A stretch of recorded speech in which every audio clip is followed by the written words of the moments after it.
Hello and welcome to the Temple of Tomes with your host, Indie Comics Jones. Today is January 3rd, 2022, and this is episode 454. Whew. Okay, today we're looking at Marvel, Wastelanders, Hawkeye, number 1. This is a not recommend. Okay, we'll get into that in a little bit. It comes in at a whopping $3.99.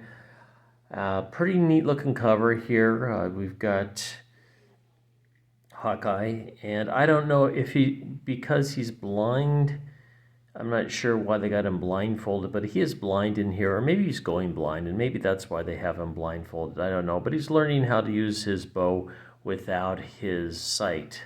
In the background here, we have Daredevil, basically. And this is 45 years after the big event, the big war between the heroes and villains, supervillains, and the supervillains apparently wiped out most of humanity, and so there's all these weird outposts. It's based on the original series, if you've read that, Old Man Logan, not Hawkeye, written by Mark Millar. I'm just making a ton of mistakes today, and I apologize for that. I'm a little all over the place. I got a lot of things in my head right now, so if you can stick with me, this is a not recommend, and we'll get into that in a moment. Actually, the cover has got pretty good composition in it. I kind of like it. It's got the Dutch angle going on. It is a little intense. There are arrows going all over the place here. Now, as I recall, this scene doesn't exactly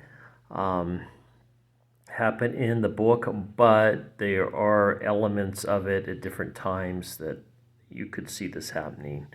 And actually the art on this is really pretty good. That looks pretty neat. So we get a blurb about the war that happened and the situation. We get a blurb about Clint Barton and what he's been up to during that time. And the writer on this is Ethan Sachs. Ibrahim Robertson is the artist. Joe Lima is the colorist. VC's Corey Pettit is the letterer. All right, and the cover artist is Jose Maria Casanovas. And let's take another quick look at that because I thought that was pretty good. And that's one of the reasons I bought the book, actually, because of the cover. I thought it was pretty neat looking. The story starts out, and you can tell the art style is quite a bit different than the cover, where we kind of get this, our wanderer, and at this time, I'm assuming he can still see, because if he can't, I don't know why he's wearing that blindfold later on in the book. Doesn't make a lot of sense. And it is kind of a prelude to a some kind of podcast thing that's coming out. Hawkeye on the Wasteland. It's starring Stephen Lang and Sasha Lane. So he's got like a protege there. And of course, it is a female of BIPOC female. I don't know. You be the judge. I just work here. So he goes into a saloon and he's looking for somebody. He can apparently hear them pretty well, but he can't see them. Now, the interesting about this, and it turns out it's Juggernaut who he can hear. But Juggernaut had been going by Mean Marco the Terrible. Is Kane Marco? So I guess Juggernaut's real name is Kane Marco. I did see this video on YouTube about this guy that had he taught himself archery blindfolded, and it was pretty interesting. It didn't seem to be staged. I mean, it seemed like it was real, not like it was faked. Hard to tell because I wasn't there, obviously, but he did hit a number of targets while being blindfolded, even a moving target, which I thought was pretty amazing, and it had to do with timing and listening, according to the guy who made the video. So anyway, we get this big ruckus between Hawkeye and Juggernaut. Juggernaut just decides he's just going to throw a tanker truck at him, and as you know, this is 45 years in the future. How he gets a tanker truck full of fuel still, I don't know. Then we get this ad for She-Hulk, and I thought this was rather stunning. It's Adam Hughes art on this, and they've made She-Hulk beautiful again. And as you can see, buy this book or I'll rip up all your X-Men books with no resurrections. So Rainbow Powell is the writer on this. The cover art is Adam Hughes. So the interior art is by this Roger Antonio, I believe.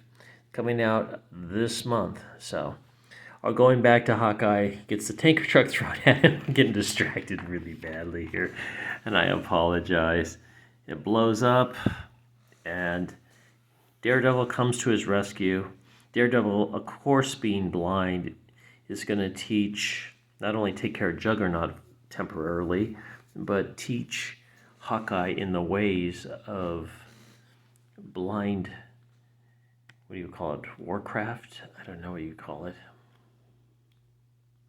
You can see the whole city's on fire. Neither one of them can see it, though, due to that tanker truck that blew up. So this is a part that kind of got me a little off. I was okay with the beginning, and then they go off on this tangent where Daredevil is teaching Hawkeye all the mysteries of how to fight without sight.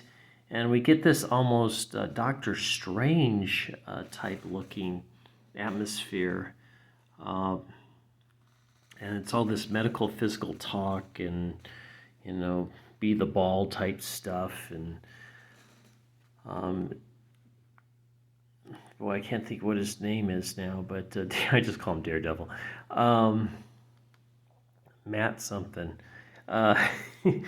Anyway, I'm really goofing this up bad, but as you can see, he's just teaching him everything, and then says he tells him he's ready to go out and fight. Daredevil says, "No, you're not ready. You haven't figured out everything." And he says, "Well, I'm going to go anyway." And says, "Oh, fine, I'll drop you off at some place." And he just pushes him out of an airplane, tells him to count to 10.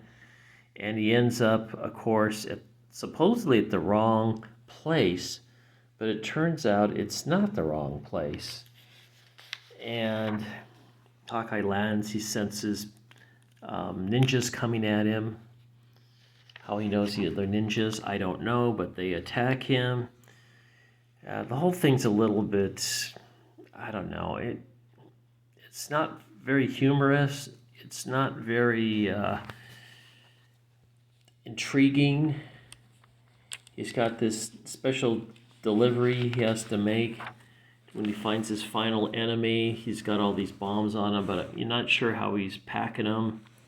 They just kind of appear when he needs them. And he takes out like a whole army of ninjas.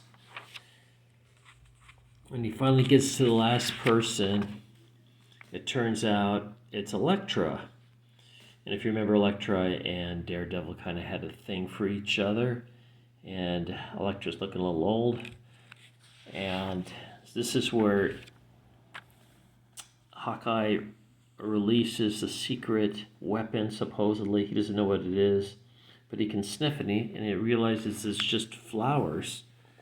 And this is where suddenly there's an apparition of Daredevil there talking to Elektra, just saying, "Here are the flowers, I love you always, we can't be together because we're mortal enemies." And that part's just silly. It's just so silly.